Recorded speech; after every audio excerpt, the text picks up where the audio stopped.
স্বাগত দীপ্ত সংবাদে। আপনাদের সাথে আছি আমি আনোয়ারুল আলম। শুরুতেই জানাবো সংবাদ শিরোনাম। এসএসসি পরীক্ষার ফল প্রকাশ, পাশের হার ৬২.২৫, কমেছে পাশের হার ও জিপিএ-5। সৌদি আরবে সোফা কারখানায় অগ্নিকাণ্ডে ১৬ বাংলাদেশি নিহত, সবার বাড়িতে শোকের মাতম।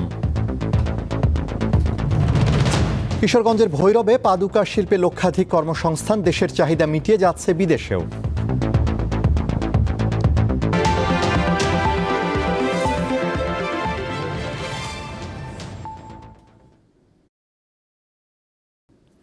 এবারে বিস্তারিত।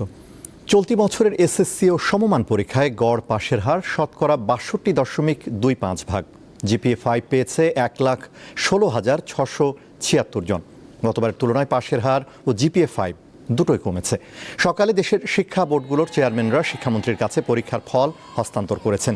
এবছর সাধারণ শিক্ষা বোর্ডে পাশের হার শতকরা ৬৪.০৫, কারিগরিতে ৫৮.২০ আর মাদ্রাসা বোর্ডে ৫৫.৪৯। ঢাকা বোর্ডে পাশের হার শতকরা ৭১.৬৩, চট্টগ্রামে ৫৯.৪৮, দিনাজপুরে ৫৮.০৫, বরিশালে ৬০.৩৫, রাজশাহীতে ৬৩.৬৭, কুমিল্লায় ৬৫.৪২, যশোরে ৬৬.২৭, সিলেটে ৫৮.৩৩ এবং ময়মনসিংহ শিক্ষা বোর্ডে পাশের হার শতকরা ৫৭.৩৯। ৩১২টি শিক্ষা প্রতিষ্ঠানের কেউ পাশ করেনি। গত বছর পাশের গড় হার ছিল শতকরা ৬৮.৪৫, আর জিপিএ-5 পেয়েছিল ১,৩৯,০৩২ জন।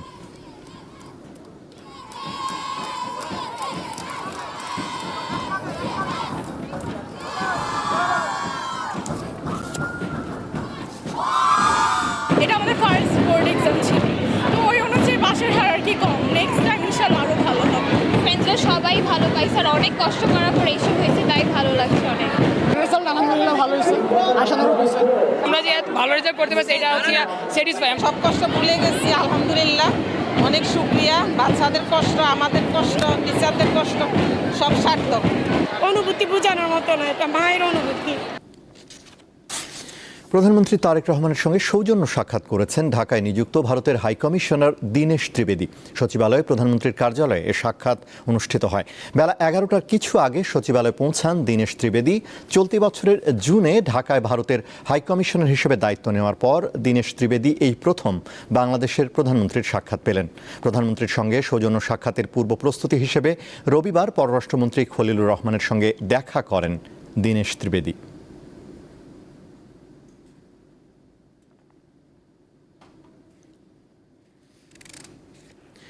জুলাই গণঅভ্যুত্থানের সময় আন্দোলনকারীদের উপর হামলার সংবাদ প্রচার করা টেলিভিশন চ্যানেল বন্ধ করে দিতে তৎকালীন তথ্য ও সম্প্রচার প্রতিমন্ত্রী মোহাম্মদ এ আরাফাতকে বলেছিলেন আওয়ামী লীগের সাধারণ সম্পাদক নেতা ওবায়দুল কাদের। এ সংক্রান্ত ফোনালাপের একটি রেকর্ড আজ আন্তর্জাতিক অপরাধ ট্রাইব্যুনালে দাখিল করেছে প্রসিকিউশন।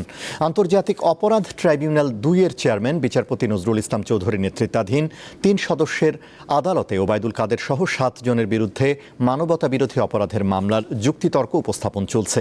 জুলাই আন্দোলনের সময় তৎকালীন আইসিটি প্রতিমন্ত্রী জুনায়েদ আহমেদ পলককে ইন্টারনেটের গতি কমিয়ে দেওয়ার নির্দেশ দিয়েছিলেন ওবায়দুল কাদের। এ সংক্রান্ত ফোনালাপের রেকর্ড ট্রাইব্যুনালে দাখিল করেছে প্রসিকিউশন।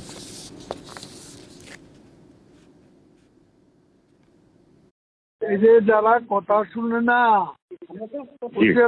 টিভি চ্যানেলের বিরুদ্ধে কঠোর ব্যবস্থা নেওয়া হবে। ওই যে অফ করে দিছি গতকাল থেকে, আজকে বলে রাখছি যেগুলো শুনবে না অফ করে দিতে সাথে সাথে। আজকে যেন কোনো সংঘাতের খবর না দেয়। আজকে ওদেরকে বলছি যে আজকে যদি কোনো ক্লাসের মারামারির ভিডিও ফুটেজ বা ছবি দেখায়, ওদেরকে এনিমি অফ দ্য স্টেট হিসেবে ডিক্লেয়ার করা হবে এবং সারা জীবনের জন্য বন্ধ করে দেবো। আমি থ্রেট করে রাখছি আজকে। আর ওই যে বঙ্গবন্ধু স্যাটেলাইট গুলোকে বসায় রাখছি যে আপনি কনস্ট্যান্টলি দেখবেন যে টিভি ক্লাসের ছবি দেখাবে সাথে সাথে অফ করে দেবেন। আমার কোনো পারমিশনের জন্য মেসেজ পাঠাবেন না। আপনাকে ঢালাও পারমিশন দিয়ে রাখলাম। আর উইদাউট মাই পারমিশনটা অন করবেন না। এই ব্যবস্থা নিয়ে রাখছি কাদের ভাই আজকে। সৌদি আরবে অগ্নিকাণ্ডে নিহত ১৬ বাংলাদেশের মধ্যে ১৩ জনই নওগাঁর বাসিন্দা। বাকি 2 জন নাটোরের এবং অপরজনের বাড়ি রাজশাহীর বাগমারায়। পুড়ে অঙ্গার মরদেহগুলো ফিরে পেতে এখন অপেক্ষায় স্বজনরা। আগুনের ভয়াবহতা এতটাই যে মরদেহগুলো অঙ্গার হয়ে যায়। সৌদি আরবের রিয়াদের মানফুয়া এলাকায় একটি সোফা তৈরির কারখানায় অগ্নিকাণ্ডে মর্মান্তিক মৃত্যু হয় অন্তত 16 বাংলাদেশির। তাদের সকলের পরিচয় প্রকাশ করেছে প্রবাসী কল্যাণ ও বৈদেশিক কর্মসংস্থান মন্ত্রণালয়। এর মধ্যে নওগাঁয় হতভাগ্যের সংখ্যা সবচেয়ে বেশি। তারা হলেন রুবেল প্রামাণিক, কলিমুদ্দিন, মোহন, সুমন, মজিদুল, আব্দুল জলিল, ফরিদ শেখ, সাগর, শুভ, সুমন, মিনহাজুল ইসলাম, হৃদয় হোসেন ও শাহিন হোসেন। প্রিয়জন হারিয়ে এখন দিশেহারা পরিবারগুলো। যে ছিল সে তো চলে গেছে, এখন দুটা বাচ্চা আছে, শাশুড়ি আছে, নিজে এগুলো দিয়ে এখন সংসার চালানোর জন্য এখন যেভাবে করার দরকার আপনারা সেইভাবে করেন। স্বজন হারানোর শোকে প্রতিটি বাড়িতে চলছে আহাজারি। দ্রুত মরদেহ দেশে ফিরিয়ে আনা এবং পরিবারগুলোর আর্থিক সহায়তার দাবি জানিয়েছেন স্বজনরা। সরকারের কাছে এইটুকু আবেদন, যেটা আমাদের যে আমার ভাই ঋণ নিয়েছিল, ঋণের ওটা একবারে যেন মওকুফ করানো হয়। 16 জন মারা গেছে, এর মধ্যে 13 জন হচ্ছে আমাদের আত্মীয়, নাটোরের 2 জন, একজন রাজশাহী।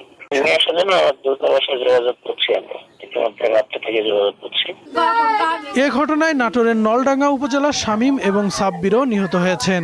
বাংলাদেশ সরকারের কাছে অনুরোধ, তারা যেন সরকারি খরচে, সম্পূর্ণ সরকারি খরচে এই লাশগুলো অতি দ্রুত বাংলাদেশে আনার ব্যবস্থা করে। ইতিমধ্যে আমি প্রবাসী কল্যাণ মন্ত্রণালয়ের সাথে তাদের নিহতদের লাশ দেশে কত দ্রুত আনা যায় সেই ব্যাপারে কথা বলেছি। আমরা যোগাযোগ রাখছি। একই সাথে তাদের ক্ষতিপূরণ প্রদানের বিষয়টিও আমি ঊর্ধ্বতন কর্তৃপক্ষকে। এছাড়া রাজশাহীর বাগমারা উপজেলার শ্যামল নামের অপর একজন নিহত হয়েছেন বলে জানা গেছে। কাউসার আহমেদ, দীপ্ত, বার্তাকক্ষ। এবারে কেওয়াই স্টিল চট্টগ্রাম সংবাদ।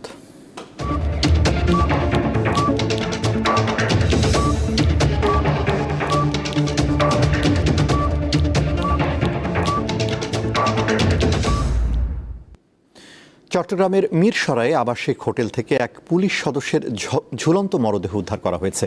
এ সময় গুরুতর আহত অবস্থায় উদ্ধার করা হয়েছে পুলিশ সদস্যের স্ত্রী ও তার 10 মাস বয়সী সন্তানকে। দুপুরে মিরসরাই উপজেলার বড় তাকিয়া এলাকার একটি হোটেল থেকে আমিনুল ইসলামের মরদেহ উদ্ধার করে পুলিশ। নিহত আমিনুল রাঙামাটির পুলিশ লাইন্সে উপপরিদর্শক হিসেবে কর্মরত ছিলেন। স্থানীয়রা জানান, আমিনুল ইসলামের সঙ্গে তার স্ত্রীর দীর্ঘদিন ধরে পারিবারিক বিরোধ চলছিল। গতকাল দুপুরে সন্তানের জন্ম নিবন্ধন তৈরির কথা বলে স্ত্রী তাহমিনা আক্তার ও 10 মাস বয়সী মেয়ে ফাতেমা আক্তারকে নিয়ে বাড়ি থেকে বের হন আমিনুল। আজ আবাসিক হোটেলের একটি কক্ষ থেকে আমিনুলের ঝুলন্ত মরদেহ উদ্ধার করা হয়। একই কক্ষে তার স্ত্রী তাহমিনা আক্তার ও শিশু ফাতেমা আক্তারকে রক্তাক্ত অবস্থায় পাওয়া যায়।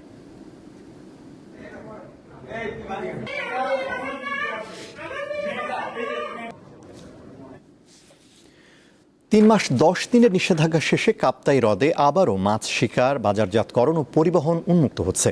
আজ মধ্যরাত থেকে হ্রদে নামতে পারবেন জেলেরা। তবে মাছ শিকার ও বাজারজাতকরণের ক্ষেত্রে জেলা প্রশাসনের নির্ধারিত শর্ত কঠোরভাবে অনুসরণ করতে হবে। এসব শর্ত লঙ্ঘন করলে তা আইনত দণ্ডনীয় অপরাধ হিসেবে গণ্য হবে এবং সংশ্লিষ্টদের বিরুদ্ধে আইনানুগ ব্যবস্থা নেওয়া হবে বলে জানিয়েছে জেলা প্রশাসন। নিষেধাজ্ঞা প্রত্যাহারকে ঘিরে রাঙামাটির বিএফডিসি ঘাট থেকে শুরু করে বিভিন্ন জেলেপাড়ায় চলছে ব্যাপক প্রস্তুতি। কেউ জাল মেরামত করছেন, কেউ নৌকা ও ইঞ্জিন চালিত বোট প্রস্তুত করছেন। পাশাপাশি মাছ সংরক্ষণের জন্য বরফ, ড্রাম সহ প্রয়োজনীয় সরঞ্জামও প্রস্তুত করা হচ্ছে।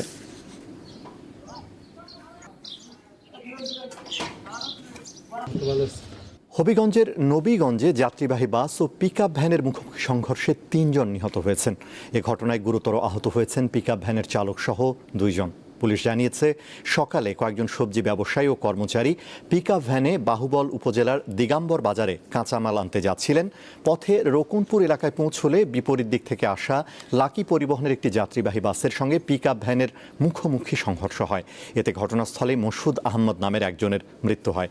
গুরুতর আহত অবস্থায় 4 জনকে হাসপাতালে নিলে চিকিৎসাধীন অবস্থায় দুপুরে আবুল কাশেম ও ময়না মিয়ার মৃত্যু হয়। কিশোরগঞ্জের ভৈরবে পাদুকা শিল্পে কর্মসংস্থান হয়েছে লক্ষাধিক নারী পুরুষের। প্রায় 5000 কারখানায় প্রতিদিন তৈরি হচ্ছে হাজার হাজার জোড়া জুতা। এসব জুতা যাচ্ছে দেশের বিভিন্ন প্রান্তে। এছাড়া রপ্তানি হচ্ছে জাপান ও মধ্যপ্রাচ্য সহ বিভিন্ন দেশে। পদ্মা, মেঘনা, যমুনার মোহনায় গড়ে উঠেছে ভৈরব শিল্পনগরী। অঞ্চলটি দেশের অন্যতম পাদুকা উৎপাদন কেন্দ্রে পরিণত হয়েছে। দীর্ঘদিন ধরে এই এলাকার মানুষ ঘরোয়া পরিবেশে তৈরি করছেন মানসম্মত জুতা ও স্যান্ডেল। সময়ের সাথে যুক্ত হয়েছে আধুনিকতার ছোঁয়া, বেড়েছে উৎপাদন। বর্তমানে এই শিল্পে প্রায় 5 লাখ মানুষের কর্মসংস্থান সৃষ্টি হয়েছে। ঢাকা বিশ্ববিদ্যালয়ে লেদার ইঞ্জিনিয়ারিংয়ে লেখাপড়া শেষে বাস্তব অভিজ্ঞতা নিতে 5 বছর ধরে জুতা তৈরির অন্যের কারখানায় কাজ করেন তরুণ উদ্যোক্তা এরশাদ আলী আকাশ। এখন ভৈরবে গড়ে তুলেছেন নিজের জুতা তৈরির কারখানা। মাত্র 5 জন শ্রমিক নিয়ে শুরু করলেও বর্তমানে 250 জন কর্মী রয়েছে তার কারখানায়। প্র্যাকটিক্যাল যদি আপনি জানেন যে আসলে এই জুতাটা কিভাবে তৈরি হয়, কতজন লোক দরকার এবং এর মার্কেটটা কোথায় আছে, আপনি কোথায় সেলস করবেন, এটা র মেটেরিয়ালস কোথায় থেকে কিনবেন, যখন এই জ্ঞানগুলো আপনি অর্জন করবেন তখন আমার মনে হয় একজন উদ্যোক্তা প্রথমে ছোট করে শুরু করে 2000 লোকের কর্মসংস্থান বা 3000 লোকের কর্মসংস্থান তৈরি করা একটা আমার স্বপ্ন। এই উদ্যোক্তার মতো আরো অনেকেই যুক্ত হয়েছেন পাদুকা শিল্পে, গড়ে তুলেছেন মানসম্মত জুতা স্যান্ডেল কারখানা। আমি 38 বছর ব্যবসা করি। আমাদের দোকান ছিল অনেক বড়, বড় মাল বেশি বিক্রি করতাম, বেশি দামে সস্তা পাওয়া যায়, মানে রেটে আপনার সুবিধা পাওয়া যায়। ঢাকায় দেখা যায় যে পারচেস করতে 1 দিন 2 দিন সময় নেওয়া যায়, কিন্তু ভৈরব থেকে খুবই দ্রুত সময়ের মধ্যে মাল নিয়ে আসা যায়। এখানে মাল কিনে খুব ভালো টেকসই হয়, ঢাকার সাথে তুলনা করলে ঢাকা থেকে মাল ভালো হয়। ভৈরবের পাদুকা শিল্পের যাত্রা শুরু হয় 1989 সালে। এসব কারখানায় তৈরি জুতা রপ্তানি হচ্ছে বিভিন্ন দেশে। কামরুন নাহার, দীপ্ত, বার্তাকক্ষ। আন্তর্জাতিক প্রসঙ্গ। রাশিয়ায় তাতরস্থানে রাতভর ব্যাপক ড্রোন হামলা চালিয়েছে ইউক্রেন। এ হামলায় 1 শিশুসহ অন্তত 13 জন নিহত হয়েছে বলে জানিয়েছে রুশ কর্মকর্তারা। স্থানীয় সময় রোববার রাতে এ হামলা চালায় ইউক্রেন। রুশ কর্তৃপক্ষ বলছে, 2 দেশের যুদ্ধ শুরুর পর থেকে এ হামলা রাশিয়ার উপর চালানো অন্যতম প্রাণঘাতী একটি হামলা। এতে 39 জন আহত হয়েছে। স্থানীয় সূত্র জানিয়েছে, রাতভর চলা এ হামলা সকালেও কয়েক ঘন্টা পর্যন্ত অব্যাহত ছিল। মস্কো জানিয়েছে, হামলা চলাকালীন রাশিয়ার বিমান প্রতিরক্ষা ব্যবস্থা 450টিরও বেশি ইউক্রেনীয় ড্রোন ভূপাতিত করেছে। যদিও এ হামলার বিষয়ে কিয়েভ এখনও কোনো মন্তব্য করেনি। এই অঞ্চলে বেশ কয়েকটি প্রধান তেল শোধনাগার ও একটি বৃহৎ পেট্রোকেমিক্যাল কোম্পানি রয়েছে। চীনের পূর্বাঞ্চলীয় উপকূলে শক্তিশালী টাইফুন ডলফিন আঘাত এনেছে। ফলে সাংহাই সহ বিভিন্ন এলাকা থেকে 10 লাখেরও বেশি মানুষকে নিরাপদ স্থানে সরিয়ে নেওয়া হয়েছে। রবিবার সন্ধ্যায় ঘন্টায় সর্বোচ্চ 150 কিলোমিটার বেগে ঝড়টি ঝেজিয়াং প্রদেশের ইউহুয়ানে আঘাত হানে। 1 ঘন্টা পর ওয়েনঝৌ শহরে দ্বিতীয়বার আঘাত হানে এটি। ঝড়ের কারণে পুরো অঞ্চলে যোগাযোগ ব্যবস্থা বিপর্যস্ত হয়ে পড়েছে। শুধু সাংহাইয়ে বাতিল করা হয় 1400টিরও বেশি ফ্লাইট। ডলফিনের প্রভাবে চীনা কর্তৃপক্ষ সর্বোচ্চ মাত্রার রেড অ্যালার্ট জারি করে। সোমবার সকালে অবশ্য তা কমিয়ে ট্রপিক্যাল স্টর্মে নামিয়ে আনা হয়।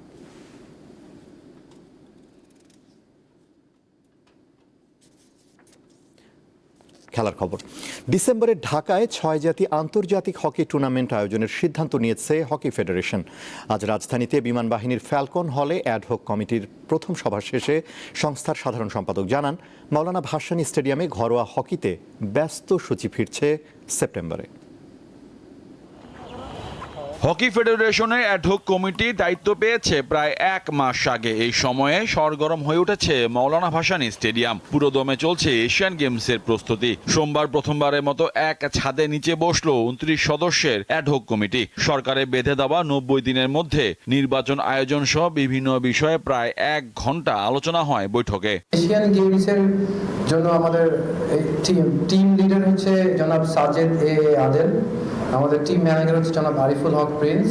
আমাদের বুন্ডেসলিগার 4টা টিমের সঙ্গে কনফার্ম হয়েছে। এছাড়া আমাদের এখানে ফার্স্ট ডিভিশন, সেকেন্ড ডিভিশন সবকিছু মিলিয়ে আর কি আমাদের আগে প্ল্যান ছিল 18টা, এখন আমরা এটাকে কাট ডাউন করে 14টা বা 15টা ম্যাচ আমরা খেলবো। আমাদের পুরো কমিটির মধ্যেই আমরা 2 জনকে দায়িত্ব দিয়েছি যে ইলেকশন কার্যক্রম জানি 90 দিনের মধ্যে আমরা সুষ্ঠুভাবে করতে পারি। That's our number 1 priority. দেশের ঐতিহ্যবাহী এই খেলায় গতি আনতে আন্তর্জাতিক টুর্নামেন্ট আয়োজনে গুরুত্ব তুলে ধরেন এই কর্মকর্তা। সেপ্টেম্বরের প্রথম সপ্তাহে প্রথম বিভাগ লিগটা চালু করতে পারি এবং আমরা একটা পূর্ণাঙ্গ 1 বছরের ক্যালেন্ডার তৈরি করে দিব। আমরা যদি নভেম্বরের মধ্যে নতুন টার্ফ স্থাপন করতে পারি, আজকে আমাদের মিটিংয়ে আলাপ হয়েছে 4 জাতি না 5 থেকে 6 জাতি নিয়ে আমরা একটা ইন্টারন্যাশনাল টুর্নামেন্ট ডিসেম্বরে হোস্ট করার চেষ্টা করব। Will go all out on that. Trinamool পর্যায়ে হকি নতুন খেলোয়াড় তৈরির লক্ষ্যে 12টি সাব কমিটি গঠন করা হয়েছে বলে জানান অ্যাডহক কমিটির সাধারণ সম্পাদক মোহাম্মদ হাসিব, দীপ্ত স্পোর্টস, ঢাকা। 2027 এফসি এশিয়ান কাপকে সামনে রেখে 4 জাতির একটি প্রীতি ফুটবল টুর্নামেন্ট আয়োজনের পরিকল্পনা করছে ইরাক। আগামী নভেম্বরে দেশটির দক্ষিণাঞ্চলীয় বসরা প্রদেশে এই টুর্নামেন্ট আয়োজন করতে চায় ইরাকি ফুটবল অ্যাসোসিয়েশন। goal.com-এর প্রতিবেদনে বলা হয়েছে, টুর্নামেন্টে অংশগ্রহণের জন্য ইরান, উজবেকিস্তান ও জর্ডানের ফুটবল অ্যাসোসিয়েশনের সঙ্গে যোগাযোগ করেছে ইরাকি ফুটবল অ্যাসোসিয়েশন। এছাড়া আরও কয়েকটি এশীয় দলের সঙ্গেও আলোচনা চলছে। বর্তমানে ইরাক ও ইরানের অংশগ্রহণ প্রায় নিশ্চিত। উজবেকিস্তানের সঙ্গে আলোচনা চলমান রয়েছে। চতুর্থ দল হিসেবে আরেকটি এশীয় দলকে অন্তর্ভুক্ত করার চেষ্টা চলছে, যেখানে জর্ডানও ভালোভাবে বিবেচনায় রয়েছে। 2027 সালের এশিয়ান কাপের পাশাপাশি সামনে থাকা অন্যান্য গুরুত্বপূর্ণ মহাদেশীয় প্রতিযোগিতার প্রস্তুতিতেও এই টুর্নামেন্ট বড় ভূমিকা রাখবে বলে মনে করছে আয়োজকরা।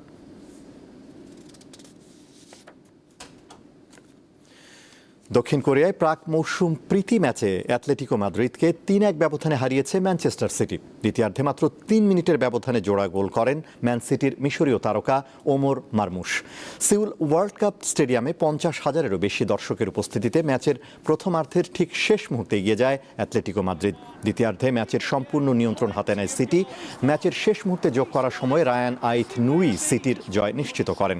আগামী রবিবার কার্ডিফের প্রিন্সিপালিটি স্টেডিয়ামে কমিউনিটি শিল্ডের মহারণে বর্তমান প্রিমিয়ার লিগ চ্যাম্পিয়ন আর্সেনালের মুখোমুখি হবে সিটিজেনরা।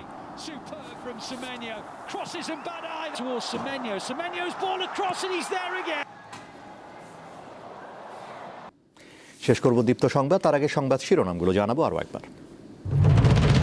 এসএসসি পরীক্ষার ফল প্রকাশ, পাশের হার ৬২.25, কমেছে পাশের হার ও জিপিএ-5। সৌদি আরবে সোফা কারখানায় অগ্নিকাণ্ডে 16 বাংলাদেশি নিহত, সবার বাড়িতে শোকের মাতম। কিশোরগঞ্জে ভৈরবে পাদুকা শিল্পে লক্ষাধিক কর্মসংস্থান, দেশের চাহিদা মিটিয়ে যাচ্ছে বিদেশেও।